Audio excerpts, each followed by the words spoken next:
እኔ እንደው የድንግል ማርያም ሕፃን ከመሆን በላይ የምፈልገው ነገር የለም። የእሷ ልጅ ሁኜ አድሎኝ ተገንቶ ነው።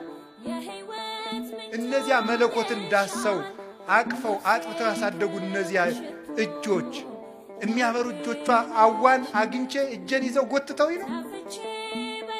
እግዚአብሔር የሰጠን እድል ነው እኮ እንደውም የድንግል ማርያም ልጅ መሆኑ የእሱም ትሕትናው ነው። የእኔ እናት ለእናንተ ምናት ትሆናችሁ ልጅ አልሆንም ይባላል። ነውር ነው በእውነቱ። ዓመተ ምሕረት ብለን እኮ መቁጠር የጀመርነው ድንግል ማርያም ከማኅፀኗ ክርስቶስ ከተወለደ ጀምሮ ምሕረት መቁጠር ያስጀመረችን እናት እመቤታችን። አንዱ ሔዋን እኮ ፍዳ መቁጠር ነው ያስጀመረች። ዓመተ ምሕረት ምሕረት እንድንቆጥር ያደረገችን እናት ማን? እመቤታችን። ዓይኗ ንጹሕ ጴጥሮስ ተሳሳተ ተብሎ ተጽፏል። ሐዋርያት ተበተኑ ተብሎ ተጽፏል። አብርሃም በደለ ተብሎ ተጽፏል። ማርያም ይህን አረገች ተብሎ ተጻፈ።